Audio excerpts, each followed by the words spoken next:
अभी हम पहुंचे हुए हैं सीवान जिले के बरहड़िया थाना इलाके के तेतहली गांव में। आज से लगभग 10 दिनों पहले अखाड़े के एक विवाद में मन्नू अली की मौत हो गई थी और उसके बाद से बरहड़िया की स्थिति थोड़ी सी गर्म हो गई थी, लेकिन फिर प्रशासन और स्थानीय लोगों के सहयोग से स्थिति सामान्य हुई। उसके बाद फिर 2 और बच्चे की नहर से जो शव बरामद हुई, उसके बाद से फिर से एक बार बरहड़िया पूरी तरह से गर्म हो गया। आप देख सकते हैं कि हम पहुंचे हुए हैं तेतहली गांव में और मन्नू अली के घर के ठीक आगे आप देख सकते हैं यहाँ पे कुर्सियां लगाए गए हैं और तमाम व्यवस्था किए गए हैं। जो स्थानीय लोग हैं, जनप्रतिनिधि भी हैं जो स्थानीय तौर पे, ये लोग तमाम लोग यहाँ पर पहुंचे हुए हैं। लेकिन सवाल यही है कि आखिरकार मन्नू अली की जो मौत हुई, जैसे कि उसकी जमकर पिटाई हुई, उसके बाद उसका इलाज लखनऊ में हुआ और इलाज के दौरान उसकी मौत हो गई थी। लोगों का कहना है कि मन्नू अली की मौत नाहक में हो गई थी और उसके बाद से पुलिस ने जो एफआईआर दर्ज किया, 2 एफआईआर दर्ज हुए। पहला जो एफआईआर दर्ज किया पुलिस ने, उसमें 4 लोगों का नाम पुलिस ने दिया और दूसरे जो एफआईआर थे, जो परिजनों के द्वारा जो आवेदन दिए गए, उसमें 9 लोगों पर एफआईआर किया गया। परिजनों का यह कहना है कि जो पहला एफआईआर दिया गया था वो एफआईआर हम लोगों के द्वारा नहीं दिया गया था, मगर फिर भी पुलिस ने उस पर एफआईआर करते हुए कार्रवाई की और जो दूसरा एफआईआर था 9 लोगों पर, उस मामले में लगभग अभी 4 लोगों की गिरफ्तारी शायद हुई है। हम बात करेंगे यहाँ पे कुछ लोग जो स्थानीय जो लोग मौजूद हैं, जनप्रतिनिधि भी मौजूद हैं, उनसे हम बात करेंगे कि सबसे पहले आपसे जानना चाहेंगे कि जिस तरह से जो घटनाएं घटी, उसके बाद से जो एफआईआर की बात आ रही है, पूरा मामला क्या है? मामला ये है कि जो हमारे यहाँ महावीरी मेला धनाव में जो हुआ, उसमें दोनों गांव के बीच में आपसी कुछ लड़ाई हुई। लड़ाई होने के बाद 2-3 घंटे के बाद ये लड़का आ रहा था और सोची समझी साजिश के तहत गांव वाले जो धनाव के लोग हैं, जो एफआईआर में जिनका नाम है, उस परिवार के लोगों ने लाठी और डंडे से उसको मारने का काम किया। वो लड़का 8 तारीख को शाम को गोरखपुर में डेथ कर गया। उसके बाद भी इस बीच में थाना प्रभारी महोदय को एफआईआर की कॉपी जो हम लोग ने सबमिट किया, एफआईआर हुआ, उसमें थाना प्रभारी 3 दिन समय मिला, एक भी व्यक्ति को गिरफ्तार नहीं किए। रात में थोड़ा सा स्वाभाविक बात है कि आक्रोश हुआ। आक्रोश को यहाँ के जनप्रतिनिधि, सामाजिक लोग मिलकर सॉल्व कर दिया। सवेरे फिर बच्चे गुस्से में थाने पे अपनी मांग को लेकर गए और थाना प्रभारी और पुलिस प्रशासन माने हद कर दिया और दौड़ा दौड़ा के बर्बरता का एकदम ही कर दिया, दौड़ा दौड़ा के मारने का काम किया। इतना ही नहीं, इस जनाजे में जो भी हमारी महिलाएं, उनकी रिश्तेदार आई थी, उनको भी बेरहमी से प्रशासन ने मारा। 12 साल से 15 साल के बच्चों को मारा और 4 महिलाओं को जेल में डालने का काम किया, दर्जनों लड़कों को डालने का काम किया। हम प्रशासन के लोगों ने इतना बर्बरता किया कि जनाजे में 22-23 आदमी ही सिर्फ हुए उस बच्चे के जनाजे में, और उसी पुलिस लाठीचार्ज का कारण है कि 2 बच्चे बरहड़िया पश्चिम टोला और तेतहली के बच्चे गुम हुए, जिनकी लाश 13 तारीख को सवेरे मिली और 2 बजे मिली। हम प्रशासन की बर्बरता के खिलाफ हम सरकार से मांग करते हैं कि इसकी जांच सीआईडी से हो और दोषियों को जल्द से जल्द गिरफ्तार किया जाए, मृत्यु परिवार को न्याय, यही हमारी मांग है। जिस तरह से जिले में एक अफवाह है कि यहाँ पे 2 कौम के लोगों के बीच तनाव है, क्या आप क्या कहेंगे और उस पर क्या आपकी अपील होगी? इस तरह की कोई बात नहीं है। कुछ राजनीतिक साजिश का शिकार हमारा बरहड़िया हो गया है। जात और धर्म और मजहब के नाम पे लोग अपना कुर्ता पजामा की राजनीति चमकाने के लिए जात की राजनीति करते हैं, धर्म की राजनीति करते हैं, समुदाय की राजनीति करते हैं। इसी तरह की अफवाह को उड़ा के बरहड़िया को बदनाम करने की साजिश होती है। हम तो पूरी तरह से इस घटना में जो 2 मौत हुई, उसमें प्रशासन पूरी तरह से इसमें शामिल है। बिल्कुल बिल्कुल, हम सारे दोस्त प्रशासन को मानते हैं और हम चाहते हैं कि एसपी साहब और जिलाधिकारी तत्काल जितना जल्द से जल्द इस थाना प्रभारी को यहाँ से हटाएं। जब से थाना प्रभारी महोदय आए हैं तब से अनेक हत्याएं हो रही हैं, चाहे वो लगवान की हत्याएं, तालाब में लाश मिली हो, चाहे आपके क्या नाम है कुड़वा पंचायत में एक हत्या मौली साहब की हो, वो लाश मिली हो, या 3 जो भी हो रही है, क्या नाम है, ये थाना प्रभारी के आने से हम पुरजोर सरकार से और जिलाधिकारी से और एसपी से मांग करते हैं कि थाना प्रभारी को हटाया जाए, तभी हमारे थाने में अमन चैन और शांति होगा। और कहीं हमारे यहाँ सांप्रदायिकता की बात नहीं है। बरहड़िया को नज़र राजनीतिक कर्ताओं की लग गई है, जो अपनी लोकसभा वर्तमान में चुनाव है, लोग अपनी जात और समाज की राजनीति करके बढ़हरिया को बदनाम करते हैं, बढ़हरिया को बदनाम करके बढ़हरिया को ऊंचे शिखर पर बदनामी की ओर ले चलते हैं। हम उम्मीद करते हैं कि यहाँ के हिंदू और मुसलमान सभी बुद्धिजीविक हैं, ऐसा कोई काम नहीं करेंगे उन नेताओं के चक्कर में, जात मजहब के चक्कर में, कि हमारा बढ़हरिया बदनाम हो। और हम ये तीनों मृत्यु परिवार के बच्चों के न्याय के लिए सभी धर्म, सभी जाति और सभी मजहब के लोग एकजुट होकर लड़ाई लड़ेंगे जब तक इस परिवार को न्याय नहीं मिलता है, चाहे वो बढ़हरिया हो, चाहे जिला हो, चाहे राज्य हो। हम मजबूती के साथ सब लोग मिलकर हम अपने कैमरामैन से कहेंगे कि एक बार दिखाएं जो मन्नू अली का जो घर है किस स्थिति में है। आपको बता दें कि बहुत ही गरीब तबके का यह परिवार है और शायद उनके जो पिता हैं ये हमारे सामने बैठे हुए हैं। आप देख सकते हैं इनके आंखों में नमी है और कभी इनको नहीं लगा होगा कि हमारा बेटा इस दुनिया से चला जाएगा और एक बाप के कंधे पे बेटे की जो सौं है वो जाएगी। लेकिन ये आज सच्चाई है कि अब जो है अब इनका बेटा इनके बीच नहीं रहा। बरौली से अपने घर के लिए वापस आ रहा था, उसी दौरान अखाड़े में दो पक्षों के बीच मारपीट हुई और उसमें बुरी तरीके से पीटा गया और लखनऊ में इलाज के दौरान मौत हो गई। हम तरह की बातें आ रही है, प्रशासन ने भी FIR किया, 2 FIR किया। पहला FIR जो हुआ वो आप लोगों के द्वारा दिया गया था या नहीं, ये क्लियर कीजिए। नहीं, हम तो लखनऊ में थे जी। लखनऊ से हमको फ़ोन किया तो मैं वहाँ से रात में चला आया गोरखपुर आने के बाद देखा कि हमारा लड़का का स्थिति बहुत ख़राब है। उसके बाद में हमारा लड़का 8 तारीख को डेट कर गया। उसके बाद यहाँ आने के बाद में मेरे को पता लगा कि FIR लिखकर दूसरे आदमी दिया है। तो मैं बोला कि हम उस FIR को नहीं मानेंगे, हम जो लिख कर देंगे। तो बड़ा बाबू यहीं पे लिखवाए हैं, लेकिन कल जो बड़ा बाबू के पास गया था तो बोल रहे हैं क्या कि दोनों साथी में FIR चल रहा है। मैं बोला कि क्यों दोनों साथी में एक साथ चलेगा, मैं जो लिख कर दिया हूँ उसको चलना चाहिए, दूसरा नहीं चलना चाहिए। मैं लड़का का गार्जियन हूँ, मेरा लड़का मरा है, मैं दूसरे को कैसे जानता हूँ। तो फिर वो क्या बोले? वो बोले कि नहीं, दूसरा ही दोनों चलेगा साथ में। घटना कैसे घटी थी? आपके लड़के को क्यों आखिर पीटा गया था? अब ये तो हमको मालूम नहीं है, लेकिन हमको मालूम हुआ, फ़ोन किया तो मालूम हुआ, बड़े भाई बताए कि वो अपने नानी के घर गया था। उधर से आने के टाइम में ये लोग साइड मांगा, साइड मांगने के बाद में वो लोग कहा किया कि अब ये लोग मारना चालू कर दिया, मार करके वहीं पर बेहोशी कर दिया था। वो बोलने तक की टाइम नहीं दिया था। 2 ही जगह मारा था, जो एक सर पे एक बाजे पे हैं। उसके बाद में हमारे बड़े भाई उठा कर ले गए बढ़हरिया हॉस्पिटल में। वहाँ का आदमी रेफ़र किया कि ले जाओ सिवान ना ले जा करके लेकर गया गोपालगंज वाला डॉक्टर बोला कि नहीं, लेकर जाओ गोरखपुर। कितने लोगों पर आपने FIR कराया था मन्नू अली का? हम 9 आदमी पर कराए हैं। और पहला जो FIR है वो बिल्कुल झूठा? उसमें से 2 आदमी है, लेकिन 2 आदमी का झूठा है। 2 आदमी झूठा है जी। तो आपने देखा कि ये मन्नू अली के पिता थे जिनकी मौत हो गई विवाद को लेकर के इलाज के दौरान। कुछ और भी लोग यहाँ पे मौजूद हैं, इन लोगों से बात होगी कि सर क्या कहना चाहेंगे, थोड़ा सा आपसे जानना चाहेंगे। जिस तरह से जो मामला सामने आ रहा है कि एक अखाड़े के दौरान बच्चे की पीटकर उसकी हालत गंभीर कर दी गई, इलाज के दौरान उसकी मौत हो गई, फिर 2 बच्चे की कैसे मौत हो गई ये स्पष्ट नहीं हो सका। देखिए, आखड़े में वो एक जुलूस था, उसमें आपसी कुछ मतभेद हुआ, जिसमें गांव के लोगों में आपसी मतभेद हुआ। उसमें तेतहली पश्चिम टोला का ये लड़का आ रहा था अपने फूफू के घर से, जो उसका शिकार बना। वहाँ FIR भी नहीं वो लोग कर पाए। उस आखड़े में झगड़ा हुआ, इसका FIR भी नहीं है। उसके बाद लड़का गोरखपुर में डेथ कर गया। उसके बाद प्रशासन हैंड ओवर करके सिवान में पोस्टमार्टम कराई।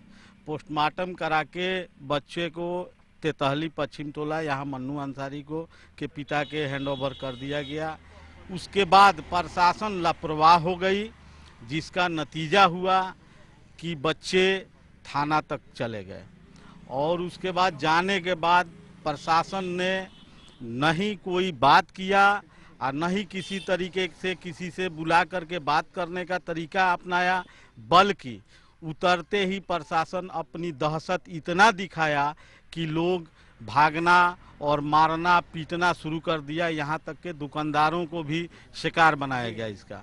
उसके बाद वहाँ से उसका भय नहीं दिखा पाया, मन उसका नहीं भरा, बर्बरता इतना किया कि जनाजे के लिए लोग जब तैयार थे तो यहाँ आके गांव में घर से बच्चों को, बूढ़े को, औरतों को निकाल करके मारना शुरू किया। उसी दरमियान वो भी दोनों बच्चे यहीं मौजूद थे, जनाजे की तैयारी में थे, जिनको चोट लगी और वो भागते भागते गए। हमको संदेह हो रहा है कि प्रशासन के ही मार से वो लड़का नहर में गिरा और उससे उसकी मौत हुई। इसकी न्याय जांच होनी चाहिए। और सबसे बड़ी बात है कि यहाँ के लोग अमन पसंद लोग हैं लोग, और प्रशासन इसको रंग देना चाह रही थी, लेकिन आज भी लोग शांति प्रिय इसका इंसाफ के लिए इंतजार कर रहे हैं। हम सरकार से ये मांग करते हैं, जिला अधिकारी महोदय इसको आकर के स्वयं जांच करें और जो दोषी है उसको कार्रवाई करें, उसके ऊपर कार्रवाई करें और तत्काल अपने प्रभाव से जो भी अधिकारी दोषी है उसको बर्खास्त करने की अनुशंसा करें। आप किसको दोषी मानते हैं? कौन अधिकारी दोषी हो सकते हैं? देखिए, जिला के एएसपी साहब जो आए, काफी गंभीर आदमी उनको माना जाता है और जिला का पोस्ट संभाले हुए हैं, उसके बावजूद भी उन्होंने आकर के ना ही किसी से बात किया बल्कि आम आवाम को पिटवाने का काम किया। मान लीजिए कि थाना प्रभारी महोदय ने खबर किया तो वो एक जिला के वरीय पदाधिकारी थे, जिम्मेवार व्यक्ति थे, उनको कम से कम इस मामले को सोचना चाहिए। तो हम मेरे निगाह से और मेरे समझ से, यहाँ की जनता की समझ से हमको लगता है कि दोनों पदाधिकारी, प्रखंड के भी पदाधिकारी, थाना अध्यक्ष भी और जिला के एएसपी साहब ने इसको काफ़ी बर्बरता से लिया है, जो ये दोनों पदाधिकारियों को तत्काल प्रभाव से यहाँ से हटाना चाहिए। इस मामले को लेकर सिवान के पुलिस अधीक्षक से कभी आप लोगों का शिष्टमंडल मिला कि इस तरह की बात है, एफआईआर भी गलत हुआ, जो फर्स्ट एफआईआर जिस तरह सामने आ रहा है, और फिर दूसरी बार जो दोनों की मौत हुई वो पुलिस के कारण ही मौत हो गई, लाठीचार्ज होने के कारण? देखिए, एसपी साहब छुट्टी में थे, हम लोग गए थे, वो छुट्टी में थे, जो चार्ज में थे उनसे इस बात को रखा गया है। संभवतः वो कल आने वाले थे, लेकिन कल मेरी मुलाकात नहीं हुई है और मैं लिखित आवेदन उनको दे के उनके ऑफिस में आया है कि ये जुल्म हुआ है, बरहड़िया के आवाम के साथ जो जुल्म हुआ है इसकी न्यायिक जांच होनी चाहिए और निश्चित रूप से इस पर जांच होनी चाहिए। अगर नहीं होता है तो बाध्य होके हम लोग लोकतांत्रिक तरीके से इसका आवाज़ उठाएंगे और सरकार तक के पहुंचाने का काम करेंगे। अभी ताजिया और महावीर अखाड़े का जुलूस भी है, इस त्यौहार को लेकर आपकी क्या अपील होगी? दोनों कौम के लोग किस तरह से इस त्यौहार को निकालने का काम करें, कैसे मनाएं? देखिए, त्यौहार दोनों समुदाय के लोग शांति प्रिय लोग हैं और दोनों समुदाय के लोग चाह रहे हैं शांति त्यौहार को मना लिया जाए। अगर प्रशासन चुस्त दुरुस्त रही तो निश्चित रूप से हमारा बरहड़िया अमन चैन में रहेगा। अगर प्रशासन किसी राजनीतिक चोले को थाम लेगी तो निश्चित रूप से कहीं ना कहीं वो गड़बड़ करवाने का काम करेगी। प्रशासन अगर चुस्त दुरुस्त नहीं रही, हमको ऐसा उम्मीद नहीं है। हम जिला अधिकारी से मांग करते हैं कि यहाँ उच्च स्तरीय पदाधिकारियों का नियुक्ति करके उनके निगरानी में और मुहर्रम और झंडा मेला, खास करके करबला बाजार का जो मेला है सुर्खियों में रहता है, उसको शर्मसार नहीं होने दिया जाए। इसके लिए मैं जिला अधिकारी महोदय से मांग करता हूं, एसपी साहब से मांग करता हूं कि वो स्वयं अपने निगरानी में यहाँ कैंपिंग करके और इस त्यौहार को शांति प्रिय रूप में लोगों को मनाने का मौका दें। यहाँ पर पहुँच चुके हैं फजले हक साहब हैं यहाँ पे और स्थानीय प्रतिनिधि भी है। फजले जी, आपसे हम जानना चाहेंगे कि जिस तरह से पुलिस के प्रति लोगों में काफ़ी आक्रोश देखा जा रहा है, आखिर ऐसा क्यों? देखिए,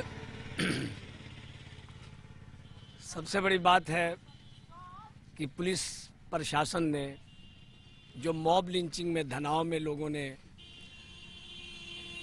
मन्नू अंसारी को बेवजह निर्दोष व्यक्ति को मारा, पीटा, इस बुरी तरह मारा कि अधमरा करके छोड़ दिया। यहाँ के लोग गए, उठा के लाए, गोरखपुर ले गए, इलाज के क्रम में उसकी मौत हो जाती है। यहाँ के लोग 8 तारीख को मौत होती है, शाम को बच्चे लाश आती है उसकी, सुबह में लोग जनाजा की नमाज़ पढ़ने के लिए जब तैयारी हो रहे थे, उसको लहराया जा रहा था, तो लोग काफ़ी जमा हो गए थे, औरतें और बच्चे भी थे। इन लोगों ने रोड जाम किया। जाम करने के बाद पुलिस प्रशासन इन लोगों को हटाने का काम कर रही थी और ये लोग मांग कर रहे थे अभियुक्तों को गिरफ्तार करने की और गलत लोगों को नहीं फंसाने की, और जो रियल अभियुक्त है उसको गिरफ्तार करने की ये लोग मांग कर रहे थे। पुलिस ने उसमें तत्परता नहीं बरती। ये लोग थाना पर चले गए, प्रदर्शन कर रहे थे रोड पर, थाना का गेट को हिलाया, ये बात सही है, हिलाया, लेकिन कुछ तोड़ फोड़ नहीं किया। ये लोग बेकसूर थे, औरतें थी, बच्ची थी, और पुलिस बल ने इन लोगों को वहाँ से पीटते हुए, बेतरह दहशत फैलाते हुए, पीटते हुए, खदेड़ते हुए ले आई, नहर के तरफ लेके गई, जिसमें 2 बच्चे यहाँ के गायब हो गए और जिनकी 11 तारीख को लाश ही मिली है, वो बच्चे नहीं मिले हैं। ये टोटली पुलिस प्रशासन की वजह से दोनों बच्चों की हत्याएं हुई हैं। पुलिस की निष्क्रियता के कारण और बेईमानी के कारण उन लोगों को, अभियुक्तों को गिरफ्तार नहीं किया गया, गलत लोगों का नाम दिया गया। इसका आक्रोश व्यक्त कर रहे थे और इस बात को लेकर हमारे यहाँ के लोग काफ़ी आतंकित हैं, दहशतज़दा हैं और पुलिस प्रशासन से दहशतज़दा हैं। और जैसा कि मिट्ठू बाबू ने आपसे कहा, जिला अधिकारी या आरक्षी अधीक्षक को आना चाहिए था, आके जो पुलिस दोषी है उस पर कार्रवाई करनी चाहिए थी, जिनके वजह से उन बच्चों की हत्याएं हुई हैं या बच्चों को नहर से लाश निकाली गई है, उन बच्चों को न्याय नहीं मिला है। ये 4 लाख रुपया जो है डूबने का क्रम दिखला के पुलिस अपने ऊपर से केस हटाना चाहती है। ये लड़के डूब के मरे हैं, नेचुरल डेथ मरे हैं, लेकिन एक्चुअली यहाँ के लोग देख रहे हैं कि बच्चों को पीटते हुए पुलिस नहर की तरफ ले गई है, उसके बाद उसकी लाश ही मिली है, लड़के को जिंदा हालत में नहीं देखा गया है। तो ये एक संदेहास्पद काम है, इसको पुलिस प्रशासन को, और ये बहुत बड़ी घटना है, कोई छोटी घटना नहीं है, बिहार लेवल नहीं, इंडिया लेवल की घटना है। एक मॉब लिंचिंग होता है, एक आदमी मरता है तो पूरा एरिया खड़बड़ा जाता है। यहाँ 3-3 बच्चों की मौत हुई है और अननेचुरल डेथ हुई है और पुलिस के जुल्म ज्यादती की वजह से डेथ हुई है और पुलिस की निष्क्रियता की वजह से अपराधी बचे हैं और बचे हुए रह रहे हैं। तो क्या सरकार से किसी तरह की जांच की भी आप मांग करेंगे? हम मांग करते हैं पुलिस से। हमने ऊपर तक 6-7 आदमी को पिटीशन दिया है, पब्लिक पिटीशन भेजा गया है रहमतुल्लाह की तरफ से कि साहब इसकी जांच की जाए उच्च स्तरीय और इन लोगों को पकड़ा जाए और दोषी को दंडित किया जाए और हमको न्याय दिया जाए। जांच के लिए आवेदन कहाँ कहाँ दिए गए हैं? आवेदन दिए गए हैं, मुख्यमंत्री को दिए गए हैं, डीजीपी को दिए गए हैं, होम सेक्रेटरी को दिए गए हैं बरिया, और आईजी को दिए गए हैं, डीआईजी को दिए गए हैं, आपके जिला समाहर्ता को दिए गए हैं और आरक्षी अधीक्षक को दिए गए हैं। सरकार से अब आप क्या चाहते हैं? हम यही चाहते हैं कि इसकी निष्पक्ष जांच हो और जांच होने के बाद इन लोगों को कम से कम 10-10 लाख मुआवजा दिया जाए और इन लोगों को न्याय दिया जाए, दंडित को पकड़ा जाए, दंडित को सस्पेंड किया जाए और जो यहाँ के अभियुक्त हैं उनको आप ये किया जाए, उनको गिरफ्तार किया जाए, उनको कड़ी से कड़ी सजा दी जाए, इनको सस्पेंड किया जाए। जो यहाँ के पदाधिकारी जिनके वजह से लाठीचार्ज हुआ, लाठीचार्ज की कोई जरूरत नहीं थी, न कोई आगजनी हुई थी, न किसी का दुकान लूटा गया था, न थाने का या सरकारी संपत्ति किसी तरह की कोई लूटपाट नहीं हुई थी, किसी तरह का कोई पुलिस प्रशासन पर हमला भी नहीं हुआ था। ये झूठा और बनावटी मुकदमा करके 30 आदमियों को यहाँ से बहारन नाम के अमानुल्लाह नाम के आदमी को घर में से खींच के ले जाया गया है, जो नहा रहा था, गुस्ल कर रहा था, उसको घर में से खींच के ले जाया गया है, बेतरह मारा गया है, पीटा गया है, उस पर केस लड़ा गया है। उसके अलावा भी बहुत सारे लोगों को पकड़ के ले जाके बंद कर दिए हैं, अब बंद करके उन पर केस किया गया है। तो ये तो फॉल्स केस किया गया है, फॉल्स डॉक्यूमेंटेशन तैयार किया गया है, थाना प्रभारी के जरिए FIR किया गया है, उनसे पूछा जाए, तलब किया जाए, उनको बढ़िया पदाधिकारी उसकी जांच करें। चलिए, आपने देखा कि ये थे स्थानीय लोग और सबसे बड़ी बात है कि इस घटना के बाद से जो लोगों में काफ़ी आक्रोश दिखाई दे रहा है और जो अफवाहें तरह तरह की बाज़ारों में फैल रही है, कोई अफवाह नहीं है, दोनों कौम के लोग यहाँ पे एक साथ हैं। लेकिन सबसे बड़ी बात है कि पुलिस के प्रति जो तेतहली गांव है, यहाँ के लोगों में काफ़ी आक्रोश है और ऐसे में अब यह देखना होगा कि जिला प्रशासन जो लोगों में आक्रोश है उस आक्रोश को समाप्त करने में कितने हद तक सफल हो पाती है। हालांकि ये लोग उच्च स्तरीय जांच की भी मांग कर रहे हैं और जो भी दोषी हैं उन पर कार्रवाई करने की भी मांग कर रहे हैं। ऐसे में अब देखना होगा कि आने वाले समय में बिहार की सरकार या फिर सीवान की जिला प्रशासन इनको कब तक न्याय दिला पाती है, यह तो अब आने वाला वक्त ही बताएगा। कैमरा पर्सन आशीष के साथ चंदन कुमार, ATN लाइव, सीवान।